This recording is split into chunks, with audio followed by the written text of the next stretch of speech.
News 7 Tamil, பொறுப்பும் பொது நலமும். சிலி நாட்டில் மீண்டும் காட்டுத்தீ பற்றியது. தீயை அணைக்க தீயணைப்பு வீரர்கள் முழுவீச்சில் போராடி வருகின்றனர். தென் அமெரிக்க நாடான சிலி நாட்டு காடுகளில் தீ பற்றும் சம்பவங்கள் கடந்த 2 மாதங்களில் அதிகரித்துள்ளன. வறட்சி மற்றும் வெப்பமான வானிலையே தீ பற்றுவதற்கு முக்கிய காரணம் என்று சொல்லப்படுகிறது. இந்நிலையில் அரகேனியா பகுதியில் உள்ள காடுகளில் பற்றிய தீயால் சுமார் 1860 ஹெக்டேர் வனப்பகுதிகள் எரிந்து நாசமாகி உள்ளன.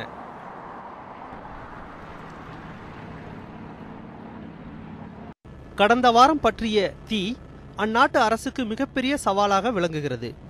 சுமார் 120 பேர் அடங்கிய 2 இராணுவ பிரிவு, 2 ஹெலிகாப்டர்கள் மற்றும் ஒரு விமானத்தை பயன்படுத்தி தீயை அணைக்கும் முயற்சிகள் மேற்கொள்ளப்பட்டு வருகின்றன.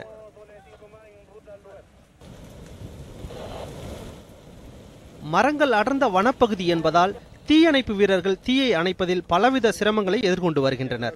பையோ மற்றும் அரகேனியா பகுதிகளில் சுமார் 26 இடங்களில் இதுபோல காட்டுத்தீ பரவி வருவதாக சிலி நாட்டு அரசு வெளியிட்டுள்ள செய்திக்குறிப்பில் தெரிவிக்கப்பட்டுள்ளது. சிலி நாட்டின் 9 அடர்ந்த வனப்பகுதிகள் யுனெஸ்கோவின் பட்டியலில் உள்ள மிக முக்கிய பகுதிகளாகும். எல் துரைராஜ், உலக செய்தி பிரிவு, நியூஸ் 7 தமிழ்.